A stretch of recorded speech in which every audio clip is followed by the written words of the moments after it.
It began on a rainy Wednesday evening, the kind that always made the world feel a little smaller, a little darker. I was sitting at my desk in the home office, working late as usual. My wife, Alice, had gone to bed, or so I thought. The soft glow of her phone on the kitchen counter caught my eye. I wouldn't have noticed it if not for the persistent notifications lighting up the screen like a beacon. It wasn't unusual for Alice to get messages. She was active in several local groups. But tonight something felt different. Curiosity got the better of me. I picked up the phone, my heart pounding even though I wasn't doing anything wrong. The first thing I saw was the dating app notification. "You've got a new match." My breath caught in my throat. Alice? A dating app? My mind scrambled to make sense of it. Maybe it was some sort of scam, a misdirected ad. But as I unlocked her phone, we shared passwords, or at least we used to. The truth stared me in the face. A profile, under a pseudonym, complete with photos I recognized as ones she had taken on a recent trip with her friends. It was like the floor had dropped out from under me. My hands trembled as I scrolled through the app. Conversations. Flirtations. Plans to meet. My wife of 8 years, the mother of my son, was looking for something, or someone, else. I don't remember how long I sat there, staring at the evidence of her betrayal. Rage simmered just beneath the surface, but there was something else, too. A deep, hollow sadness that threatened to swallow me whole. The life we'd built, the trust we'd shared, it was all a lie. I closed the app and set the phone down, my mind racing. Confronting her now would accomplish nothing. She would deny it, twist it, make me question my own sanity. No, I needed a plan. Something decisive. Something that would make her face the consequences of her actions. That's when the idea struck me. I would meet her. Not as her husband, but as one of her matches. The plan began to take shape almost immediately. I created a fake profile, using a photo of a colleague who'd left the company years ago, handsome enough to catch her attention but obscure enough to avoid suspicion. I spent hours crafting the perfect persona, charming, mysterious, exactly the kind of man her messages suggested she was looking for. By the time I finished, the rain had stopped, and the first light of dawn was creeping through the blinds. Exhaustion weighed heavily on me, but I couldn't rest. The next step was crucial, making contact. And so, I swiped right on her profile, sealing the beginning of my calculated revenge. The notification came almost instantly. She had swiped right on my fake profile. My stomach churned as her name appeared at the top of the match screen, though she had chosen a pseudonym. Elena. I stared at the screen, my thoughts a chaotic whirlwind. Her excitement to meet this fabricated man was palpable. It was twisted. Infuriating. Yet, it also solidified my resolve. This wasn't just a betrayal. It was a choice she had made, over and over again. I drafted my first message carefully. "Hi, Elena. Your profile caught my eye. There's something magnetic about your smile. I'd love to know more about you." It was cheesy, the kind of message I'd never send as myself, but it was exactly the tone she seemed to enjoy based on her previous conversations. Her reply came moments later. "Hi. Thank you for the kind words. You seem like a fascinating guy. Tell me something about yourself." I could practically hear her voice in my head, bubbly and enthusiastic, like the woman I used to adore. It made my chest ache. But this wasn't the time for sentimentality. I kept the conversation flowing over the next few days, striking a careful balance between intrigue and attentiveness. I mirrored her interests, echoed her humor, and painted a picture of a man who was everything I knew she thought I wasn't: adventurous, spontaneous, and unburdened by the mundane routines of marriage and family life. The irony wasn't lost on me. I was pretending to be the man she thought she wanted, all while slowly unraveling the reality of who she had become. Finally, after 3 days of messaging, I made my move. "This might be forward of me, but I'd love to meet you in person. There's a cozy little restaurant downtown that's perfect for a quiet evening. What do you say?" Her response was swift. "That sounds wonderful. How about Friday evening?" The trap was set. I could almost feel the weight of the envelope in my pocket already. The divorce papers I had hastily drawn up the day after discovering her betrayal. All I needed was the right moment to deliver it. Friday arrived with a sharp edge in the air, a biting cold that mirrored my mood. I had spent the past 2 days meticulously planning every detail of what was to come. This wasn't just a confrontation, it was a reckoning. The restaurant I chose was perfect. Tucked into a quiet corner of downtown, it offered enough privacy for the scene I anticipated but was public enough to ensure I wouldn't lose control. I'd already spoken to the manager, arranging for a specific table where I could watch without being seen. The staff didn't need to know the full story, just that I was planning a unique surprise for someone special. That afternoon, I prepared the envelope. Inside were the divorce papers, neatly folded and accompanied by a brief letter. I wanted her to read my words before she had the chance to speak. Every line was calculated, each one a knife meant to cut through her excuses. Alice, you've made your choices, and now I'm making mine. I trusted you with my heart, my life, and our family, and you've betrayed every bit of it. This marriage is over. Don't speak to me. Don't look for sympathy. The man you were waiting for tonight doesn't exist, just like the woman I thought you were. Consider this the last chapter of the life we shared. I'll handle the rest legally. Ryan. I sealed the envelope and tucked it into my coat pocket. The weight of it felt heavier than it should, but I reminded myself why I was doing this. This wasn't just about revenge. It was about reclaiming my dignity, showing her that her betrayal wouldn't define me. As the clock inched closer to 7 p.m., I left the house. Alice had already dressed up for a girls' night, slipping out the door with a bright smile and a quick goodbye. The audacity of her performance was nauseating, but I stayed composed. Tonight would be the end of her lies. When I arrived at the restaurant, I slid into the back corner booth that the manager had reserved for me. From my vantage point, I could see everything. The soft glow of candles illuminated the intimate space, and quiet jazz played in the background. It would have been a perfect setting for a romantic evening, if it weren't a battlefield for my marriage. Alice arrived 10 minutes later, her hair curled and her makeup flawless. She looked radiant, but I felt nothing but disgust as she scanned the room with eager anticipation. She was dressed in the red dress I'd once complimented her on years ago, back when I thought it symbolized something more than vanity. She took her seat at the table I had reserved under the name, Elliot, the alias I'd used in our messages. She ordered a glass of wine and glanced around nervously, her excitement tinged with impatience. From the shadows, I signaled the waiter, handing him the envelope and whispering my instructions.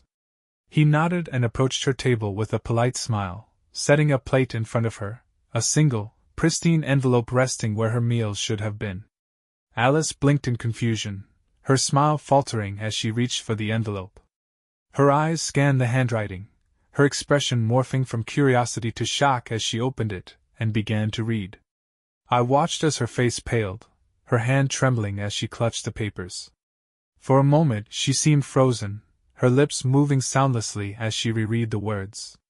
Then she looked around the room, her eyes darting as though searching for someone, anyone, to explain what was happening. But there was no one. I stood slowly, making my way toward the exit without drawing her attention. I didn't need to see her reaction up close. I didn't need to hear her excuses or watch her crumble. I had said everything I needed to in that letter.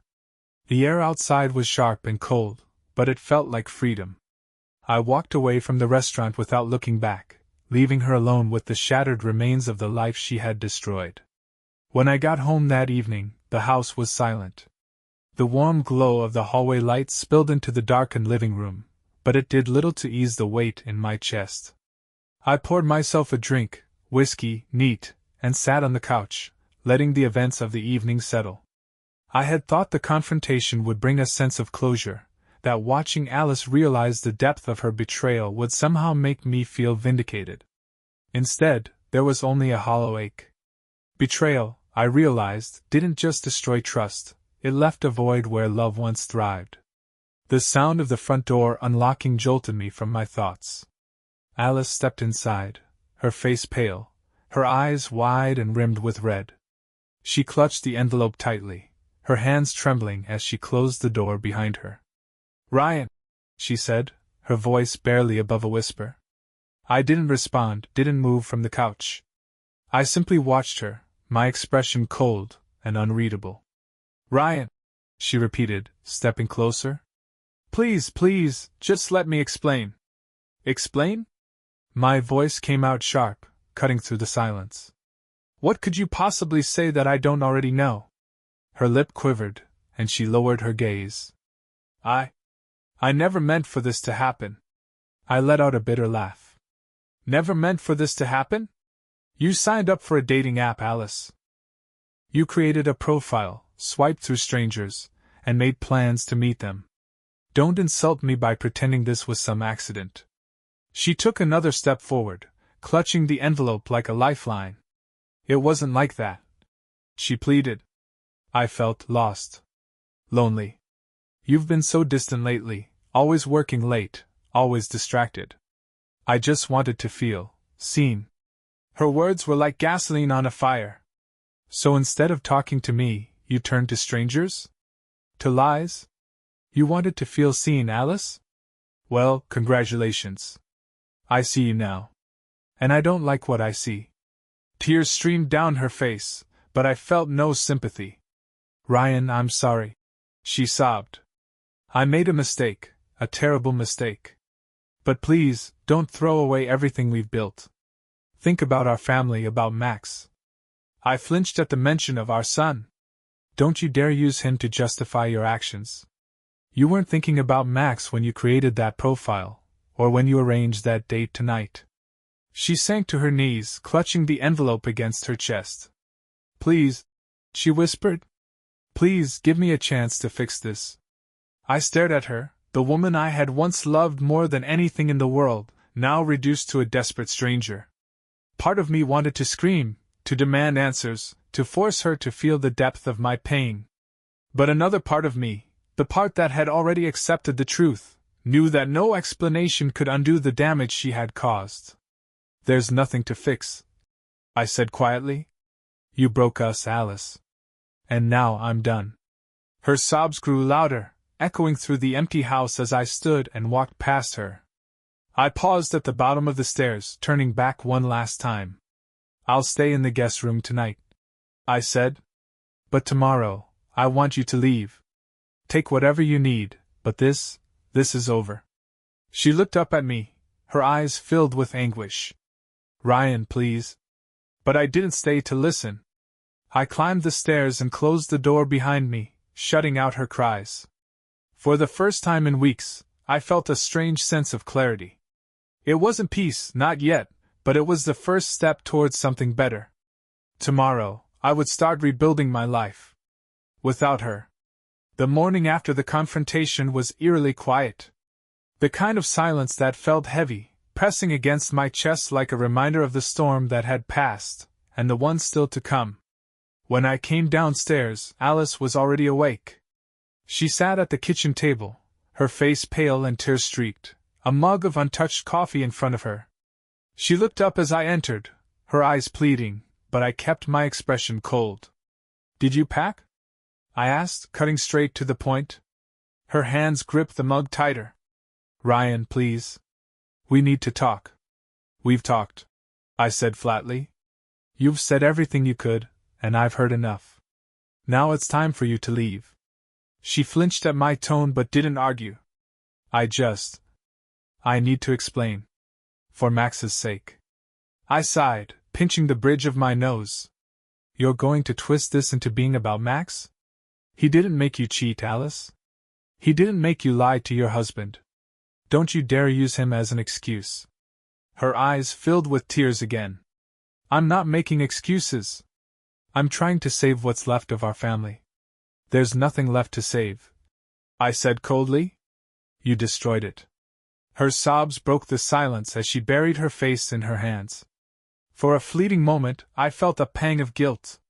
Not for her, I owed her nothing, but for Max, caught in the fallout of a mess he had no part in creating. I poured myself a cup of coffee, ignoring her cries, and sat down across from her. Let's be clear about what happens next. You'll find somewhere else to stay, whether it's with friends or family. I'll handle explaining this to Max in a way that doesn't hurt him more than necessary.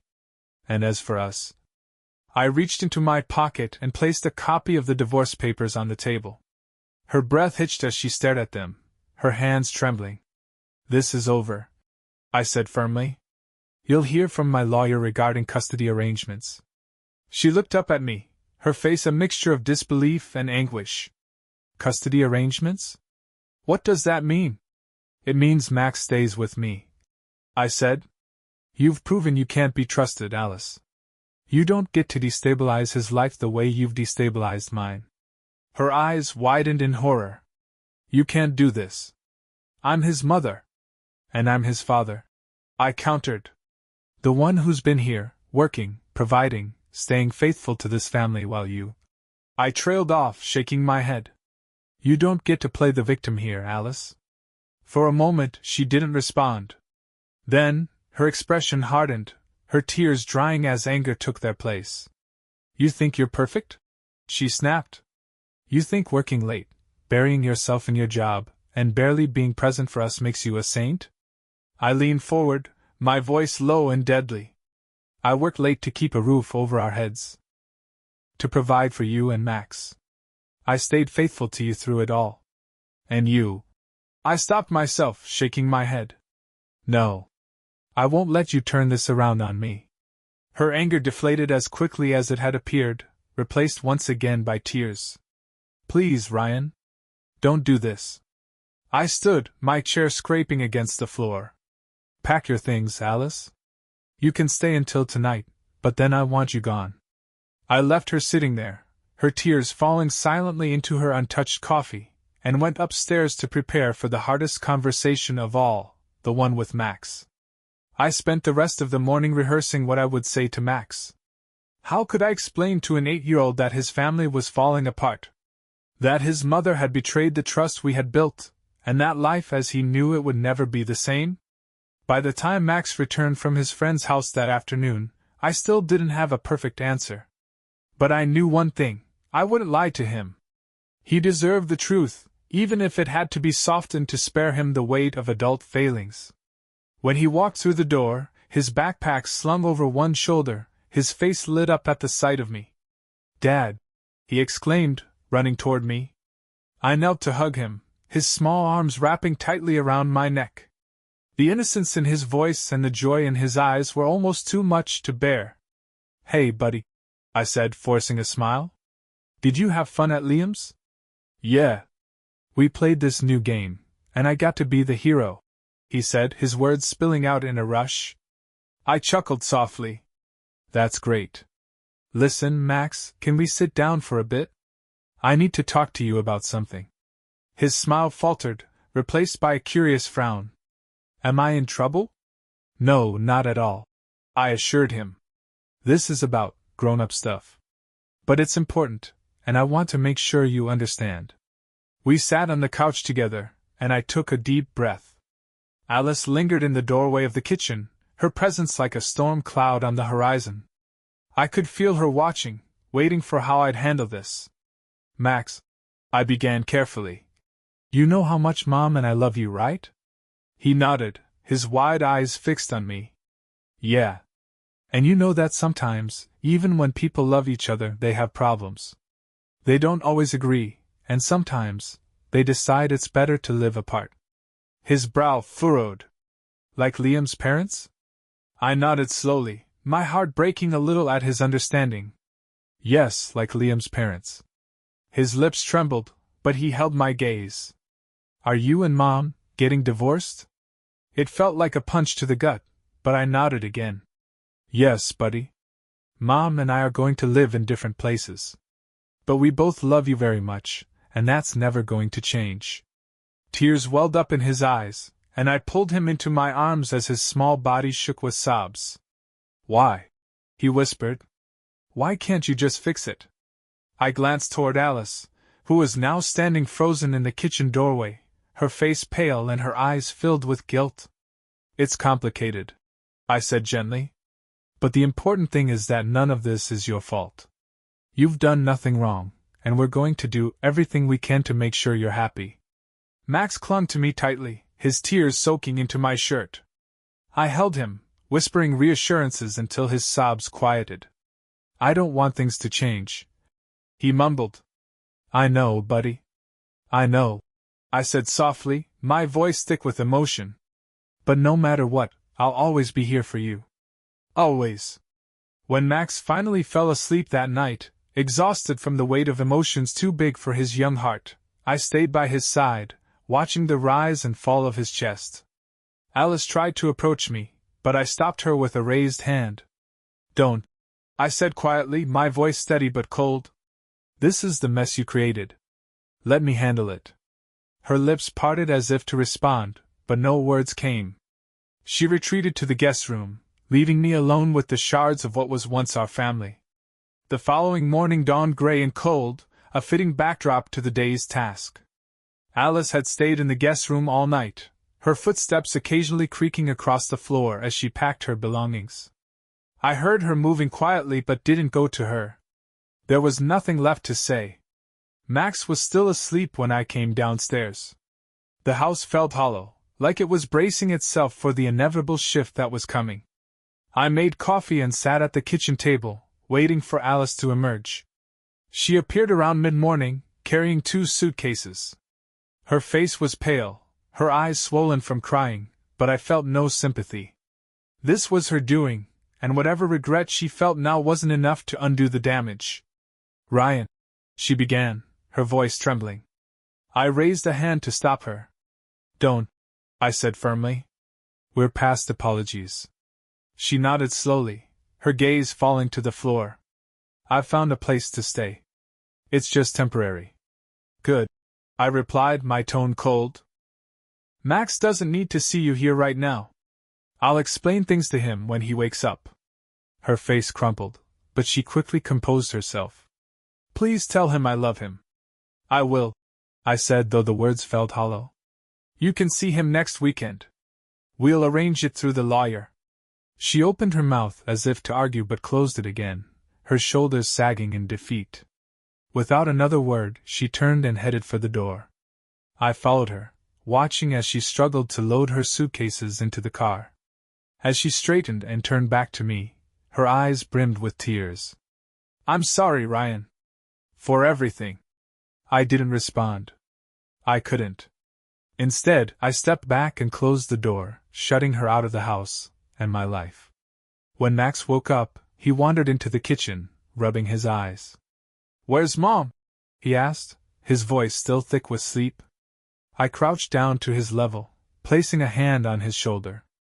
Mom had to leave for a little while, I said gently. She's staying somewhere else for now. His face twisted in confusion. Is it because of the divorce? I nodded. Yes, buddy. But she loves you very much, and she'll see you soon. I promise. He looked down, his small hands fiddling with the hem of his pajama shirt. Is she coming back? I hesitated. Not to live here, no. But you'll still see her, and she'll always be your mom. Max nodded, though he didn't seem entirely convinced. He hugged me tightly, and I held him, hoping my presence would give him the reassurance he needed. That evening, after Max had gone to bed, the weight of the day hit me. The house was quiet, too quiet. Every corner felt empty, stripped of the warmth and life it had once held. The reality of Alice's absence settled over me like a heavy blanket, and for the first time since this ordeal began, I allowed myself to grieve. I didn't grieve for Alice, not the woman she had become, but for the life we had built together, the dreams that had now crumbled into ash. I grieved for Max, who deserved better than to grow up in a fractured home. And I grieved for myself, for the man who had once believed in forever. But as I sat in the silence, I also felt a flicker of something else. Not hope, exactly, but a sense of possibility. A realization that while this chapter was over, a new one was beginning. One where I could rebuild, not for Alice, but for Max. For myself. And so, as the hours stretched into night, I made a quiet promise to myself: I would heal. I would move forward. And I would make sure Max grew up knowing what real love and loyalty looked like. The days after Alice's departure felt like wading through fog. The routine of daily life pressed on, demanding attention, but everything carried a strange, muted weight. I got Max ready for school each morning, packed his lunches, and helped him with his homework in the evenings. I kept my focus on him, pouring all my energy into being present. It wasn't easy. Max's questions came frequently, each one a reminder of how much his young mind was struggling to comprehend. Will Mom come back for dinner? Do you still love her? Why did you and Mom stop being happy? I answered as gently and honestly as I could, careful to avoid burdening him with the details.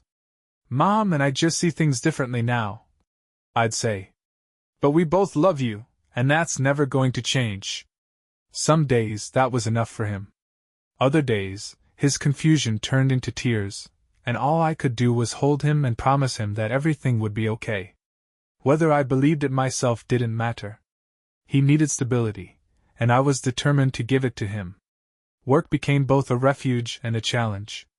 At my desk, I could distract myself with deadlines and projects, but even then, memories of Alice lingered at the edges of my thoughts. Her betrayal had left a scar deeper than I cared to admit, and moving forward felt like trudging uphill through mud. The legal process began in earnest. My lawyer, a sharp and empathetic woman named Claire, walked me through every step. She commended me for gathering the evidence and keeping my emotions in check. The courts will favor you for primary custody, she said. Your actions show a commitment to Max's well-being. Her confidence reassured me, though the process itself was draining.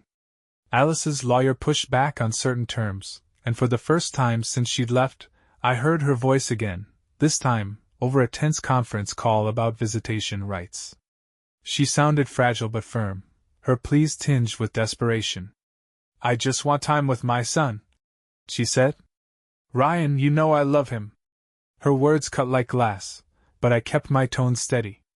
If you loved him, you wouldn't have dragged him into your lies. The conversation ended with the lawyers mediating a temporary arrangement, supervised visitation for Alice every other weekend, with me retaining primary custody until the final hearing. The fallout extended beyond the walls of our home. Our small neighborhood buzzed with whispers. Friends and neighbors, many of whom had known Alice for years, began to keep their distance, or, worse, offered unsolicited sympathy. I had no idea things were so bad. Mrs. Carter, the elderly woman next door, said one afternoon. Her tone was kind, but her words grated. If you ever need someone to talk to, dear. I thanked her politely and retreated inside, unwilling to entertain pity. The truth was, I didn't want to talk about it, not with strangers, not with well-meaning friends, and certainly not with anyone who would dare to look at me with the same mix of curiosity and judgment they'd once reserved for tabloid scandals. I'd lost enough already. My pride wasn't something I was willing to part with. Through the chaos, there were moments of light, small victories that reminded me life could go on. Max brought home a certificate for a science project, beaming with pride as he showed it to me. We celebrated with ice cream, his laughter filling the empty spaces of the house. For the first time in weeks, I felt a flicker of warmth. That night, as I tucked him into bed, he hugged me tightly. I'm glad you're here, Dad, he whispered. You make everything better. His words stayed with me long after he'd fallen asleep. They became my anchor, a reminder that while the life I'd known was over, the one I was building was just beginning. For Max, for myself, I had to keep going. The day of the custody hearing arrived with an unrelenting sense of dread. Despite weeks of preparation, the weight of the outcome pressed heavily on my shoulders. This wasn't just about winning, it was about protecting Max from the chaos Alice had brought into our lives. I dressed carefully that morning, straightening my tie with trembling hands. Max was at school, blissfully unaware of the legal battle unfolding to determine his future. As I drove to the courthouse, I mentally rehearsed everything Claire and I had discussed, determined to stay composed no matter what. Alice was already there when I arrived. She sat on a bench outside the courtroom, her hands folded tightly in her lap. She looked up as I entered, her eyes red but pleading. For a moment, I thought she might say something, but instead, she looked away. Claire appeared at my side, her presence reassuring. "Are you ready?" she asked. "As ready as I'll ever be," I replied. The courtroom was sterile and quiet, the kind of place where every sound seemed magnified. Alice and her lawyer sat across from me, both of them whispering furiously. My lawyer presented our case with precision, emphasizing the stability I provided for Max and the evidence of Alice's betrayal and poor judgment. Alice's lawyer countered with a carefully constructed argument, painting her as a loving mother who had made a single mistake. "She regrets her actions deeply," he said, his tone polished and practiced. "She wants nothing more than to repair the damage and maintain her relationship with her son." I stayed silent, my face carefully neutral, as the judge asked questions and reviewed the evidence. It was excruciating, sitting there while Alice's choices were laid bare for strangers to scrutinize. But I kept my focus on the bigger picture, Max's well-being. After hours of tense back and forth, the judge finally delivered the verdict. "In cases like these, the court prioritizes the child's stability and best interests. Based on the evidence presented, I am awarding primary custody to Mr. Ryan Cooper, with visitation rights for Mrs. Alice Cooper to be conducted under supervision for the time being." Relief washed over me like a tidal wave, but I kept my emotions in check. Alice looked devastated, her shoulders slumping as the judge continued outlining the terms of the arrangement. When it was over, I left the courtroom without a glance in her direction. Claire walked beside me as we exited the building. "You handled that well," she said. "The judge made the right call." I nodded, the enormity of it all sinking in. "It's not about winning," I said quietly. "It's about what's best for Max. And now he has that," Claire replied. Outside, Alice caught up to me. "Ryan, wait!" she called, her voice strained. I turned to face her, my expression unreadable. "What is it, Alice?" Her hands trembled as she clutched her purse. I'm sorry. For everything. For hurting you, for making a mess of everything. I know I can't fix this, but I needed you to know." I stared at her, searching for any trace of the woman I had loved. "You've apologized a dozen times," I said, my voice measured. "But it doesn't change what you did. Max is my priority now, and that's all I care about." Her tears spilled over as she nodded. "I understand. I'll do better. For him." I didn't respond. Instead, I turned and walked away, leaving her standing there, her sobs blending into the noise of the city. That night, I sat with Max at the dinner table, helping him with his math homework. The house felt different, lighter, freer, though the scars of what had happened remained. As Max laughed at a joke I made about fractions, I realized that while life would never be the same, it could still be good. I had fought for my son, for my dignity, and for a future free of lies. And as I watched him grin at his work, I knew I had made the right choice. The weeks following the custody hearing brought a sense of calm I hadn't felt in months. The legal battles were behind me, and the fractured remnants of my old life were slowly beginning to take shape into something new.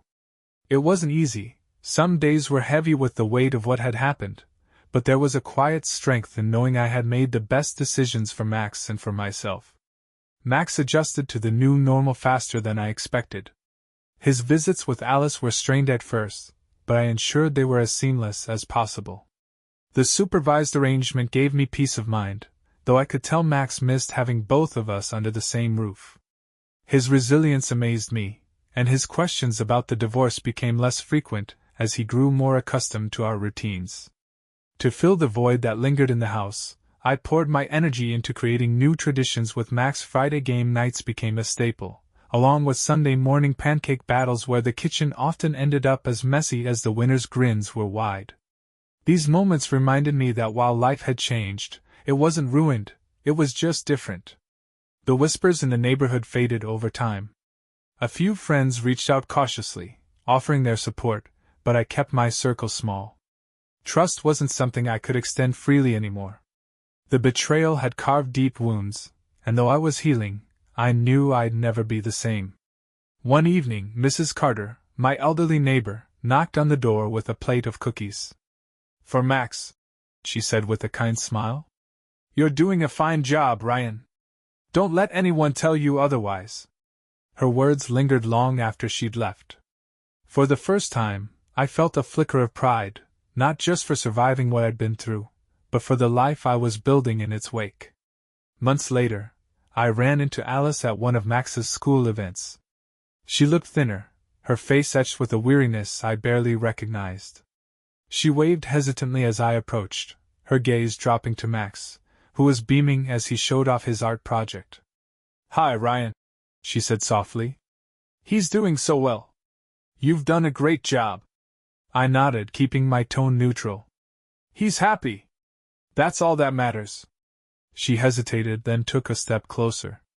"I wanted to thank you for letting me stay in his life. I know I don't deserve it." "It's not about you, Alice," I said simply. "It's about Max. He needs both of us, even if things aren't the way they used to be." Her eyes filled with tears, but she didn't argue. For the first time, I felt no anger toward her, just a distant, hollow acceptance.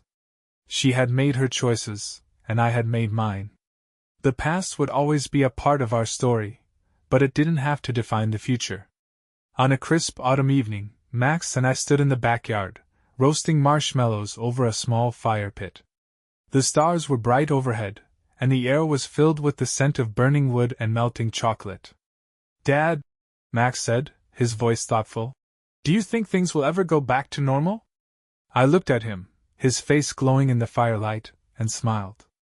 "Maybe not the old normal," I said, "but we're building a new normal. And I think it's going to be pretty great." He grinned, holding up his marshmallow. "As long as there are s'mores, I'm good." I laughed, ruffling his hair. "Then we're in good shape." That night, as I tucked him into bed and turned out the light, I felt a quiet sense of peace. The life I had known was gone, but the one I was creating was full of promise. Max was my anchor, my reason to keep moving forward. Together, we would face whatever came next. For the first time in a long time, I felt hopeful. And hope, I realized, was the beginning of everything. If you want more stories like this, don't forget to like, comment, and subscribe.